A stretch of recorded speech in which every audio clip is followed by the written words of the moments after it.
Hello, everyone. Before we start today's ceremony, we would like to begin with the Pledge of Allegiance.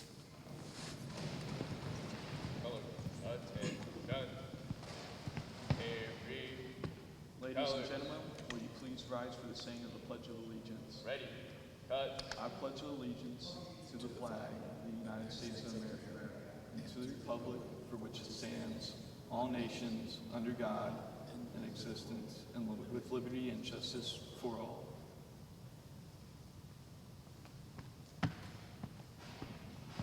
Order.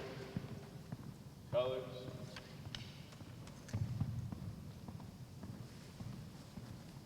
Ready. Cut. Color. All out.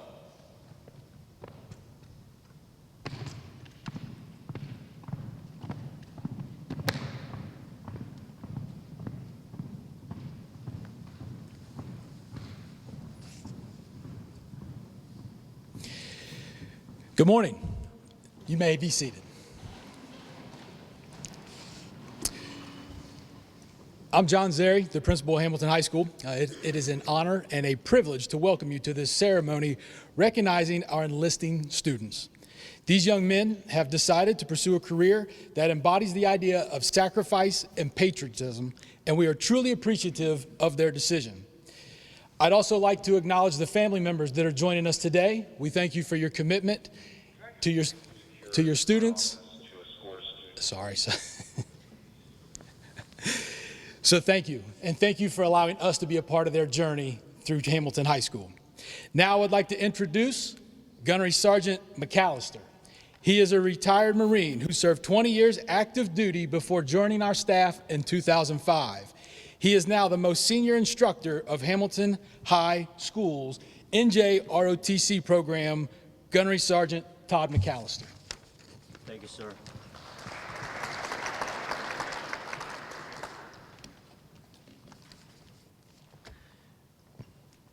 I promise you can you hear me? I promise you there will not be a Chris Rock moment. Okay. Superintendent, appreciate you being here along with your staff from Central Office. It really means a lot to everybody, all the counselors, other administrators, Mr. Zeri, Mrs. Connell for putting this on and asking me to step in for Captain Everwine, which is absent today. He's in San Diego, California with our Brain Brawl team, which is an academic team, competing at Brain Brawl Nationals and competing against 25 other high schools across the United States. So we're very proud of that. It's been a really good year. I'm honored to be asked here and talk to you and your enlistees and others about the military and about what they're going to get into. But I'll talk about that a little bit later.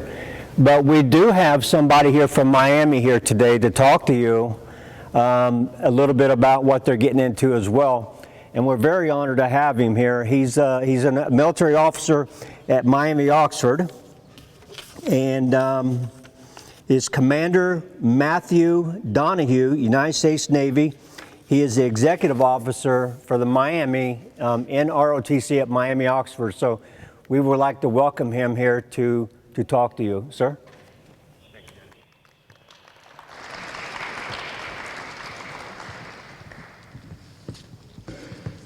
Good morning.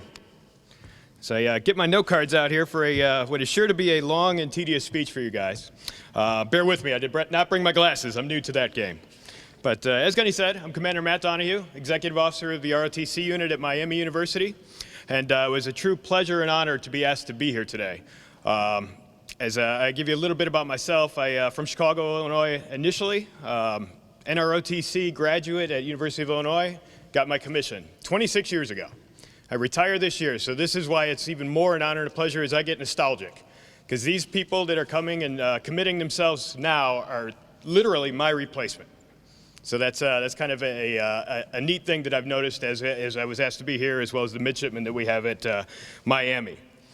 So I see that we have Navy, Marine, and Army. Is there no Air Force or Coast Guardsmen? Okay, just so when I get the categories right, I don't want to miss anybody. Those of you enlisting, are you apprehensive? Yeah? It's the unknown, right? Don't know what you're getting into? That's normal. Any of your parents, your support system, apprehensive of them doing it?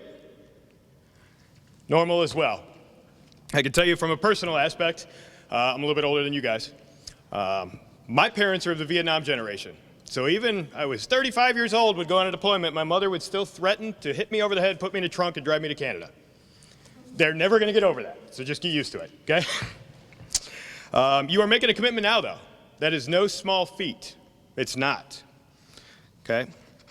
As you go through this, any of you going to be 17 when you arrive at boot camp? Yeah, that's huge. It is funny, but that 1 year, when I got sworn in, we had a big ceremony. And it went well. And then I noticed as we're getting to swear in, everybody running through the audience that were the staff members towards my parents. Anonymity's good. When everybody's running towards your parents, that's kind of nerve-wracking. Well, we realized we had to put the whole ceremony on hold because I was 17. They had to sign for me. So Vietnam-era mother did not want to do that. It became a whole thing. It got embarrassing, but I did not claim them at that point, after the ceremony, okay? Okay. So I will tell you something that I heard as I started my journey in the aviation side was be prepared to have your comfort level exceeded. It's going to happen. You're going to have to grow. One aspect of that I'd like to talk to you about is things will become foreign.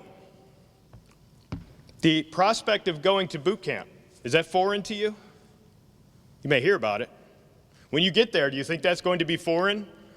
And foreign, not the country, foreign, strange to what you know. Yeah, somebody's probably going to be talking very staccato syllables rather loudly pretty close to your face. That's going to be foreign for most people. Okay. Beyond that, you're going to be at boot camp and follow-on commands with people from all over the country. That will probably be foreign. People that maybe deep south have an accent.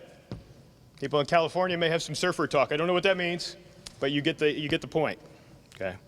Your job, whatever MOS, NEC, whatever you picked, that may be something you never thought you'd be doing. That will be foreign. You may go on deployment. That'll be something different. That will be foreign. Okay? And you may go to places that are just strange to you. Things around here, this time of year especially, it's beautiful. Green grass, green trees, it's wonderful. Many of the people in my generation, you spend most of your deployments in the desert. So those folks that want to come home, they want to just see green. That's strange, but that will seem foreign to you, okay? I've been lucky enough to get a deployment in the Arctic. Come outside at 2 in the morning, it's still daylight. It looks like this out. That's foreign. All these things you'll get used to, but it will help you grow. It'll be interesting, and hopefully in hindsight, it'll be great stories to tell. Okay, there'll be many others. Okay, now your track, at least in the beginning.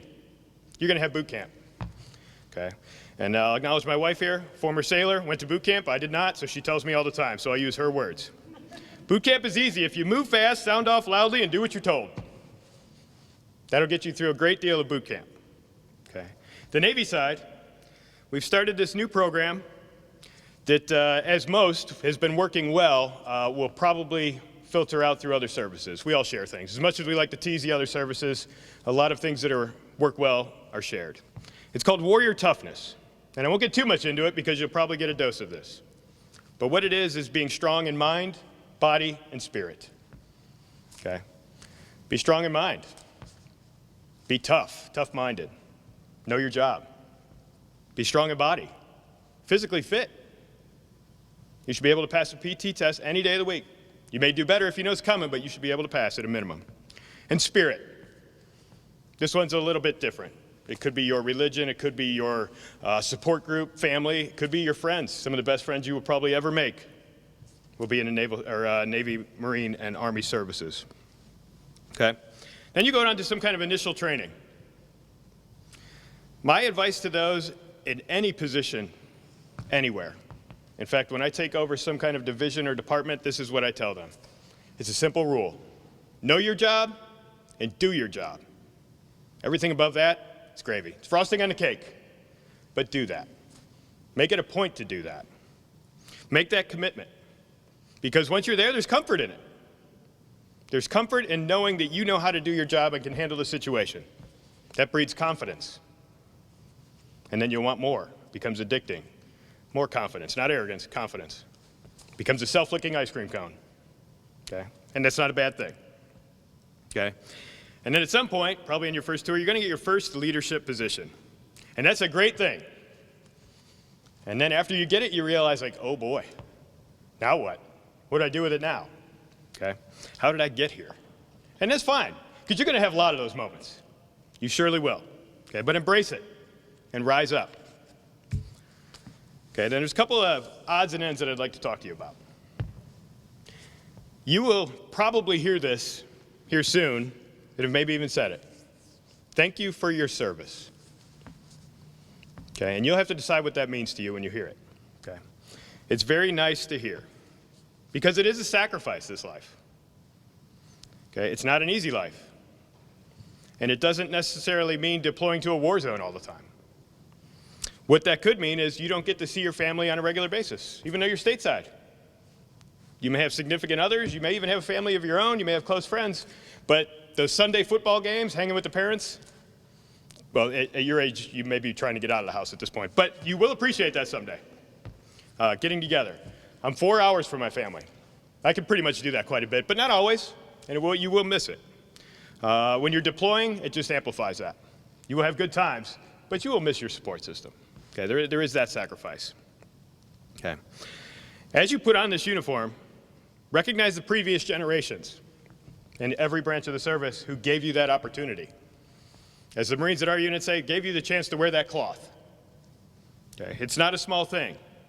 Some of you may be joining because there's a history of military service in your family, that lineage. Also recognize your service's lineage. Okay? And appreciate that. We are in a generation now where the populace can separate the service member from the conflict. My parents' generation wasn't always that way. People would come home from deployment and ditch their uniform in the airport before they ever went out in public.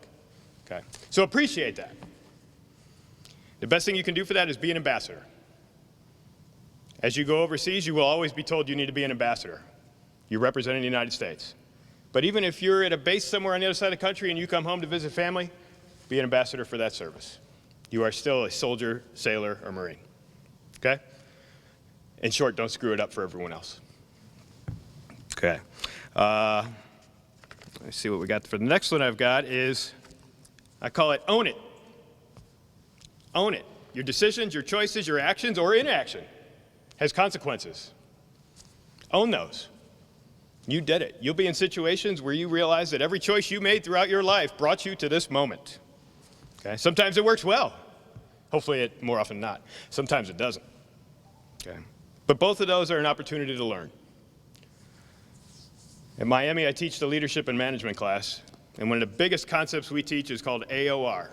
Act, observe, and reflect. It's probably something you do every day anyways and don't even realize it. Take an action, you observe what happens, and you reflect on it. Most of the time, people realize that I don't want to do that again. Okay? So take the chance. It's an opportunity to learn, to hone your skill. Even if it's something as small as people skills, or knowing your job, or writing correspondence. Okay? You do it the little things, it will bleed up to the bigger things. Okay? If we go back to that part where you're in your first leadership position, now you own it for you and for your people. Okay? Also not a small thing. So remember, in this case, you can delegate things to your people. You can delegate authority. You can delegate responsibility. But you cannot delegate accountability. You still have to own it. Okay, so remember that piece. Okay, the last one I'll give you as far as big concept is be ready. I will tell you personal note, I came in, we'll say last century, mid-90s. Some of you here maybe remember the music and, wow, the clothes. It's good times. I'll take a moment with that. But anyway, the world was at peace. Soviet Union collapsed. We're talking about downsizing all the military branches. Okay, and that was the mindset. Okay, I came out of college, I was going to do my 4 years. I have 4 years of Navy paid for, 4 years of service, and I'm good. Okay, I tell you to be ready because you just never know. Get up one Sunday morning and somebody flies planes into buildings, and I go to work and my CO tells me, pack your stuff, you're leaving in the morning. I came back 10 months later. Had no idea what I was getting into. Okay, so if you didn't know your job and do your job, you would not be ready. Okay, so be ready, both in mind, body, and spirit. Things can change any day. Okay, don't get complacent, because good enough isn't. It's not. So, as I wrap it up this morning, I will leave you with a couple of thoughts. Be strong. In the Navy, we call it honor, courage, and commitment. Know your job and do your job. Take care of those in your charge. Ensure you are prepared and ready. Own your actions and be accountable. And while you are not technically soldiers, sailors, or Marines until you finish boot camp, let me be the first to tell you ahead of time, thank you for your service. And thank you for your time today. It's been a true pleasure.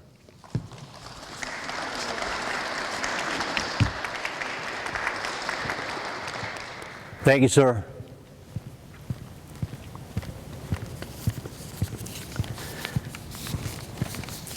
So you're going to hear lots of comments about military services and this, that, and the other, and I echo everything the commander said. There's a lot of important things that a lot of important people are going to tell you. And that's where I lead into the recruiters. The recruiters do an enormous amount of work in our school system. They're well received in our school system. We talk to them often, and they do a great job with these kids, and they do in fact care. They'll ask about academics, they'll ask about how they're doing in the classroom, and this, that, and the other. And they spend an incredible amount of time working with these kids and preparing them for what they're about to get into, the life of a service member. So with that being said, we're gonna roll right into the recruiters and let them talk about their individual recruits that are going to go into the service. We do have a couple of students that are already engaged in boot camp. Christian Hernandez, United States Army, graduated early. He's already in boot camp serving and training. We also have an Alexander Nelson, am I right? In Marine Corps boot camp, graduated early. So we got a couple students already getting after it and getting started with their life, and we appreciate their willingness to serve. So with that being said, we're going to call up the Marine Corps recruiter, Sergeant Mackey, which I've known for a couple years. I think the only time I ever see him out of his dress blues is when he's in Marine Corps PT gear, when he comes in and then he comes in and helps us PT our students. So I'll turn this over to Sergeant Mackey, United States Marine Corps recruiting.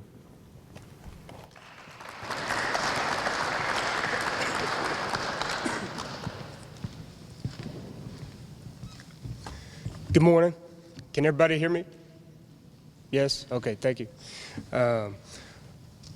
Like it was said, my name is Sergeant Mackey. I've been the recruiter here for almost 2 years now. Hamilton has been one of the schools that have let me in, taught the students, PT, the NROTC students, whether they like it or not.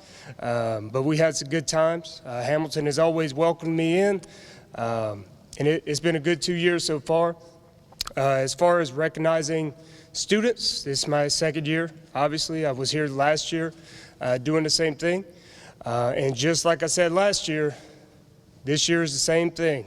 I have quality individuals from your school that are choosing to take the challenge and take their shot at the title to be a United States Marine. As it was mentioned, Alexander Nelson, he is actually probably in the middle of graduation from Marine Corps boot camp right now at this moment. His mom and dad, they already sent me pictures of him. They're sending me messages, asking me all kinds of questions. They're having a blast. And what I would mention about that is I believe the commander, he put the nail on it, support systems. His whole 13-week experience in the Marine Corps boot camp, his parents constantly wrote him letters. They constantly asked me questions. I had school teachers, staff asking questions, writing letters. I had my poolees writing letters. So support system goes a long way. Whether it's in our delayed entry program, which could be a month, it could be a year. And then throughout the duration of boot camp, it does wonders. As far as myself, when I joined, I didn't join right after high school. I took what I believe some people call a gap year. It didn't work out too well. I was kind of confused, didn't know what was going on.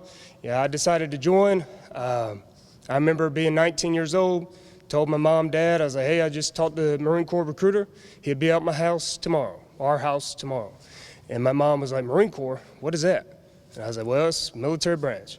And then she had her opinion, like most parents do. But I believe once she realized that I was serious about it, she was on board. And to be honest, probably for the first 2 or 3 years, she was a bigger Marine than I was.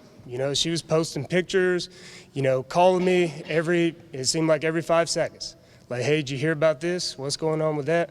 But support systems go a long way. And for the other two that I'm going to introduce, I've heard nothing but good things.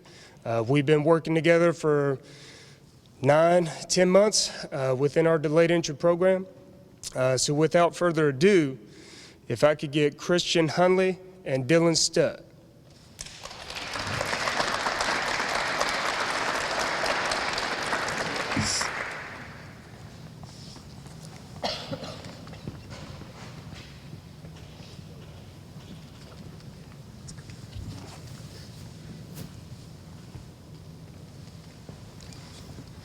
So with these two, I've known Dylan Studd for a while. I believe when I first checked in November of 2020, I saw his name come across, our list. We get a list from the high school. Saw his name, already saw he put in for more information about the Marine Corps. So I called him up. At the time, he was a junior, so can't really do a whole lot with juniors, but he stuck around, and next thing I know, he's in my office. Hey, I want to be a Marine. As soon as I hear those words, as soon as I see, the commitment, the drive that these young men and women put in, I'm going to do everything in my power to make sure they get there. To be honest, haven't had to do much work with him. He's done it all on his own. Within the delayed entry program, what that is, it's our chance, our opportunity to get them prepared mentally and physically for boot camp. Physically, I haven't had to do a whole lot with him. He does that on his own. He has taken this and he understands what it takes to go through Marine Corps boot camp. He's done the physical portion on his own. Now, as far as the mental portion, that it was mentioned, boot camp, any branch, is going to be a little different. It's going to be a little, challenging. There's going to be at least one thing that wakes you up, kind of like that. But there's going to be something in boot camp that's going to, challenge him a little bit, but there's no doubt in my mind that he's going to, go down there and do great things. So with that being said, if we could get another round of applause for Dylan.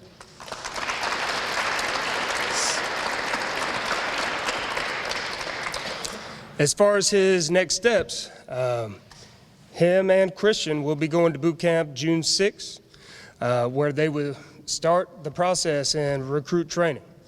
They're laughing about the date, but we got over that, I believe. But they will start the process of recruit training. It's 13 weeks long. After the long, grueling 13 weeks, where that one thing probably wakes them up, whether they don't believe it right now or not, they will be graduating. And their families will most likely be there, all of them, a big crowd of them, and they get to see them as a Marine. Once that is done, Dylan's step will be going to, his job is combat support. So after Marine recruit training, he would be going to Marine combat training. That is usually a month long, and then he would be going to his MOS school. Christian Hunley, he has chosen to go infantry. So after Marine Corps boot camp, he will be going to the School of Infantry in Camp Lejeune, North Carolina, a little place called Camp Geiger. A little bit about Christian. He came up to me and said, hey, Sir Mackey, after we talked for probably like an hour, I was like, why do you want to be a Marine? I asked him the question, like, you ready to be a Marine? He told me yes. I asked why. He was like, I want to better myself. Simple as that. It's probably the simplest answer I've ever gotten. And I was like, okay, well, we'll do that. I would say both of these two, including Alexander Nelson, they brought, different variety to our delayed entry program. I would say for Christian, You know, he brings in his motivation, talking about David Goggins all the time. You know, he's always quoting him and stuff like that. Dylan, he's coming in very competitive all the time. It doesn't matter what we're doing. And that's what it is, it's competitive. The Marine Corps is very competitive. Alex, he would come in, you know, with, you know, his smart self and just start rattling off different things. They made our program better. They made each other better. They continue to grow every day. And like I said, there's no doubt in my mind that these 3 individuals, one already earned their title this morning, but these will also do perfectly fine at Marine Corps Boot Camp. So Hamilton High School, I introduce you your few and the proud.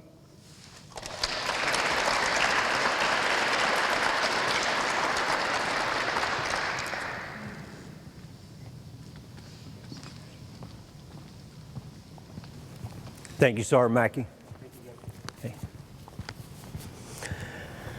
The next recruiter I'd like to recognize is Staff Sergeant Holcomb. He doesn't have any recruits here today, but I'm going to let him speak for a couple minutes and talk about what he does for the high school. He does a tremendous amount of work as well. Okay.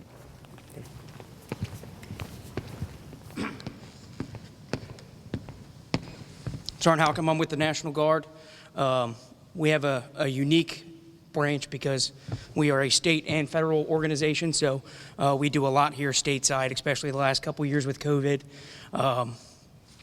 You know, I don't have anybody here this year, but I'm proud of each and every student that is making this step to become, you know, either a sailor or a Marine, even, you know, soldiers in the Army.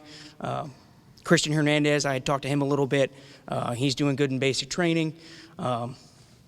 You know, I've been a recruiter here for almost 5 years now, and Hamilton, you know, as Sergeant Mackey said, is one of the better schools that, you know, is always open to recruiters coming in here, very supportive of us, very open. So it's just an honor to be able to be a part of this school as a recruiter. So I don't really have a lot to say, just really appreciate being here, appreciate all the family members. It means a lot for them being here. Like everybody else has said, the support system's huge. I know my mom and dad have been a big part of my military career over the past 12 years. So it's very much appreciated, even if, you know, sometimes they don't always vocalize that. Thank you. Thank you. Our next recruiter is Petty Officer First Class Foley from the United States Navy Recruiting, Hamilton.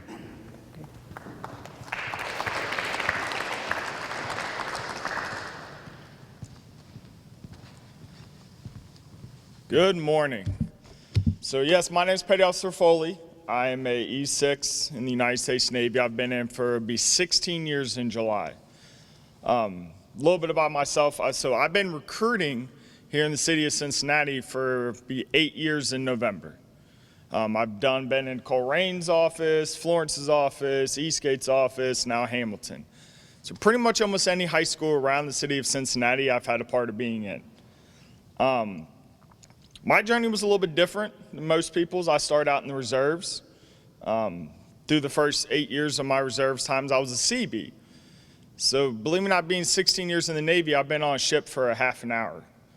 I toured the USS Reagan while I was in San Diego. That was about it. So as a CB, I did more stuff with the Marines than the Army, actually. And so that's why I try telling these kids is everyone's experience is going to be different. Whether you pick to go on a sub, whether you pick to go on an aircraft carrier, it depends on the job you pick. Or you pick being a CB. You're not going to be on a ship. You may be boots on ground with the Marines and the Army building something. But if you pick being a culinary specialist on submarines, like one of our future sailors, you're going to be on submarines doing other things. But you're not just going to be doing that job. That's why I love the Navy. You're going to get cross-trained in so many different things, and the thing is, if your career starts in one point in one job, does not mean that that's going to end in that job. I'm a prime example. I went from being a CB, doing construction, to now a career recruiter. The reason why I chose to change is because my oldest daughter was born 19 days after I got overseas. And as all the other military members have echoed, that's the sacrifice. You're going to miss things, gentlemen. Okay? You're going to miss birthdays, Christmases, right? So appreciate that time when you got home. Hamilton High School I've been in for roughly since about December, when they kind of moved all my other recruiters out of my office and said, hey, you're the one-man show, take care of all the schools and do everything. So bouncing around from all the schools, well, I loved it here because you just felt so welcome, right? Like with the Ayers 3 competition that we did for Hamilton High School. It was on a Saturday morning, and it was fun coming in and doing it and watching the kids sweat when you go to do the uniform inspections. But Hamilton High School is always welcoming. I've heard that from all the recruiters before me as well, and I really appreciate you guys letting us in. So we actually have 2 individuals, but one of them isn't here because he actually goes to Miami school and has got done with his classwork early. That young man, he's almost right there through the process. We're getting one more thing of medical approved, and then he'll go up and he'll pick his job. Then last week, we had Mr. Zachariah Gorsuch go up. So when I met Zach, I met him actually in our carpentry class. Well, your guys' carpentry class, I'm sorry. I went in there because I was a CB, and I was like, I'll tell you a little bit about how you can do construction in the Navy. That doesn't mean that that's what you have to do. So when I met him, it was actually him and his sister came in for an interview. You get that feeling after you do this for a while, you look at someone and you just go, either they're not really a fit for the military, because let's be real, not everyone's a fit for the military, or this kid's got something, right?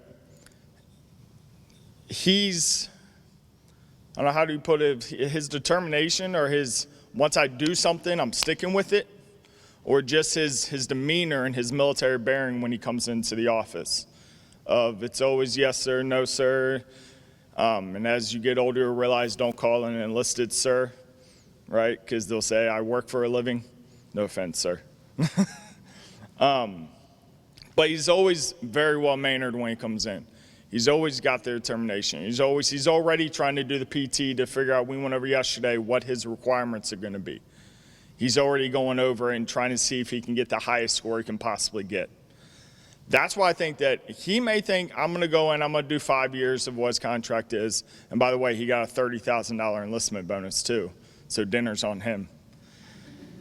But he's that kind of kid where I think he's got in his head, I'm going to go try 5 years of it and see what it's like. I would not be surprised if come 20 years from now, I'm watching your retirement. Just because he's got that personality that I think he'll do it. I look forward to seeing you when you come back home for RAP duty, right? So RAP duty is where they can come home and see us recruiters and come work with us for, they say 5 days, but I'm the kind of guy where I'm like, I'm only going to use you for 1 day, go be with your family, right? Because families, in the military, one thing I've learned is family is the most important. The sailor or the Marine or the soldier, you're not who you are without your home system. Because that one day, like Commander is about to, the uniform is going to come off. But you're still going to be a husband. You're still going to be a father. You're still going to be a brother or a sister, right? So that always comes first. I'll never put my family over top of a career. I will always go to my kids' soccer games and basketball games. And yes, but there's times where you had to miss them. But if I'm home and able to go, that comes first. So if I could have Zach come up here for a minute, I just want to recognize him for his commitment level.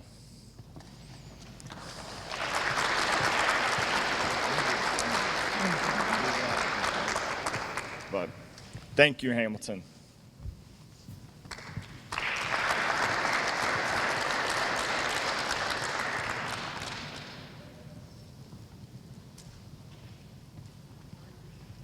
Is this working, sir? All right, so I'm going to put the paper down, take my glasses off, and really talk to you.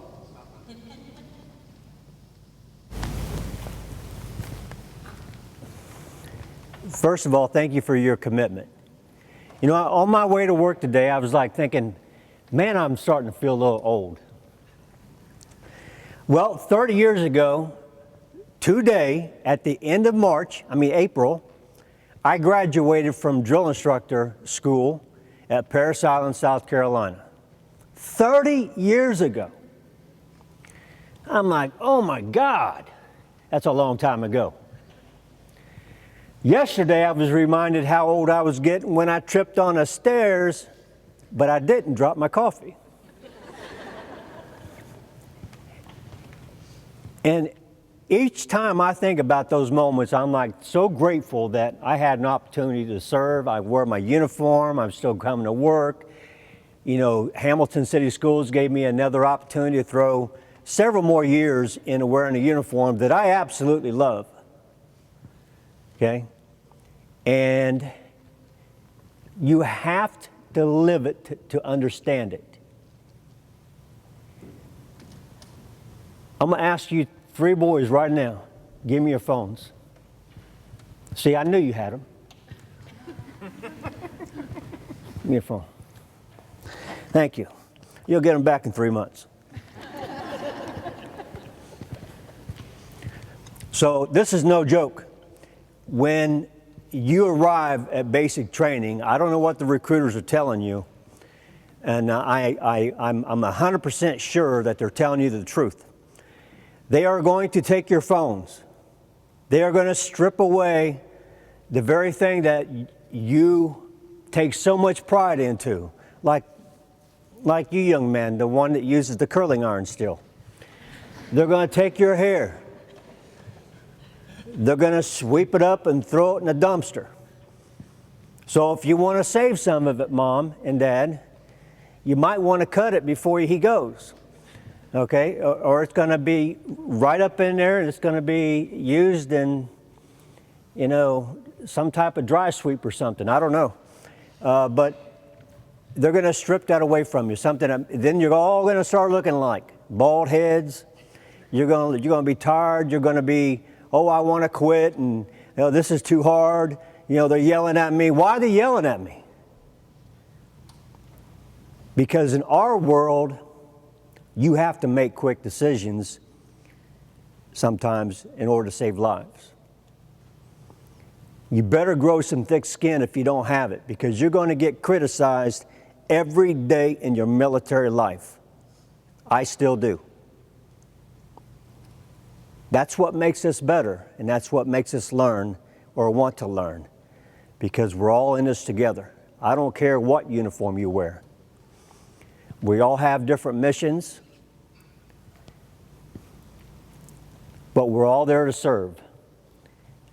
And we don't got a whole lot of patriots in this world today. The pandemic has set a new mood with today's youth, and we see it every day in the classrooms.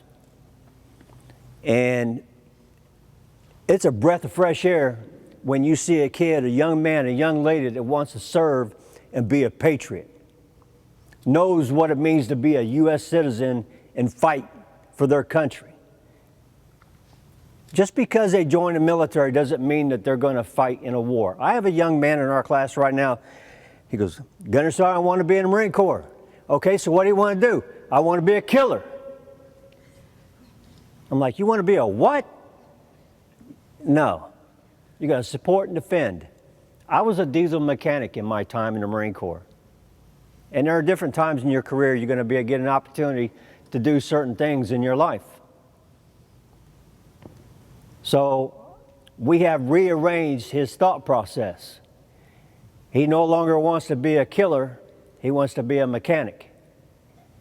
He can shoot rifles, shoot pistols, he can serve, he can go on different types of duty that, like DI duty or Marine security duty, much like the other services have the same things.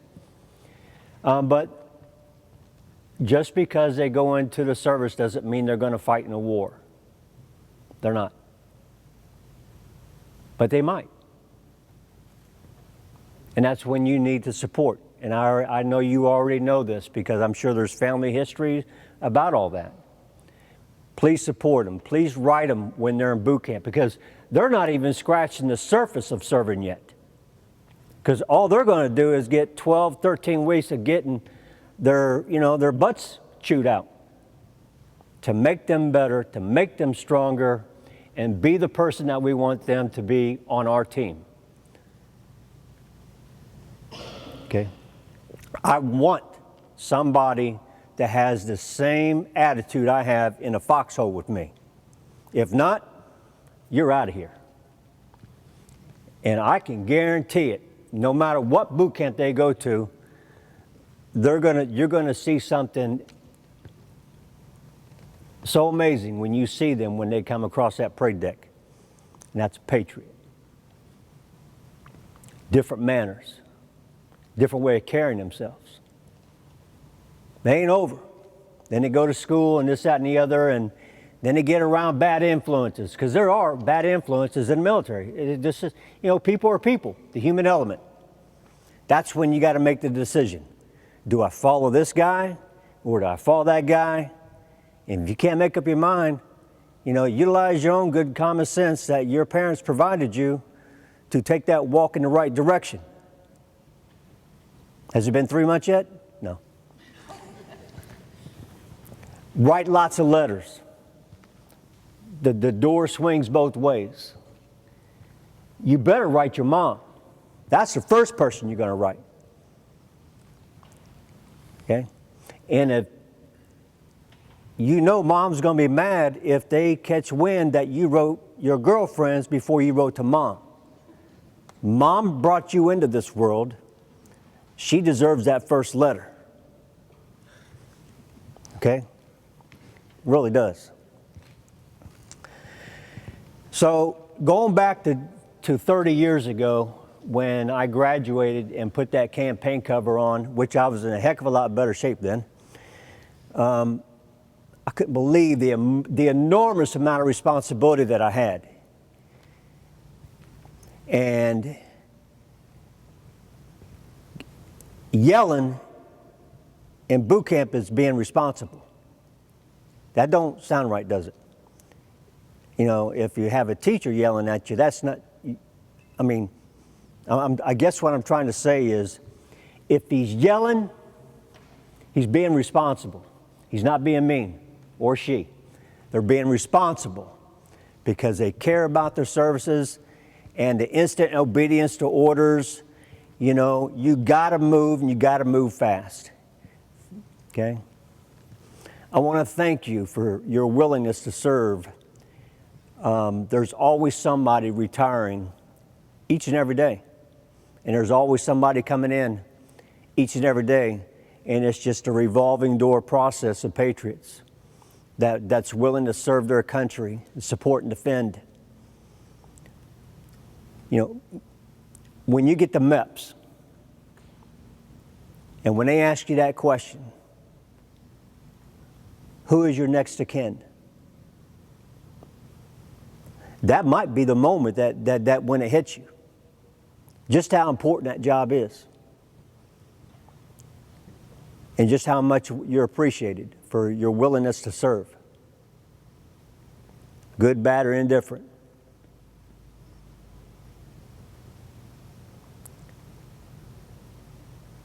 Take it serious when you're there. Be a leader within your platoons. Graduate, be proud, move on with your career, whether it's 4 years or 20. None of us really knows if it's going to be 20 or not. But honor your contract. Make good decisions. Work hard and look out for each other. I wish you all the best. Now I'm going to give these phones to your parents. No, I'm just kidding.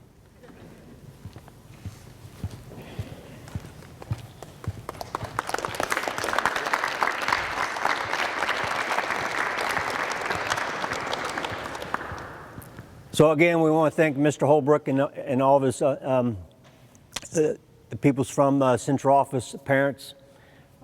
This concludes the ceremony here. The staff of the counselors has provided some refreshments over there. That's here for you. I wish your sons all the best in boot camp. I will tell you one last thing. Cuddle time is over. If they cry on the phone, that's because they're happy. And tell them, go get them, Johnny. You'll be all right. We'll see you at graduation. Click. Don't give them a chance. They're frightened, and they should be, because it's a serious responsibility to serve. It's not a camp. So, with that, thank you for allowing me to be here, Mr. Zary, Mrs. Caudle. That concludes our presentation. Thank you.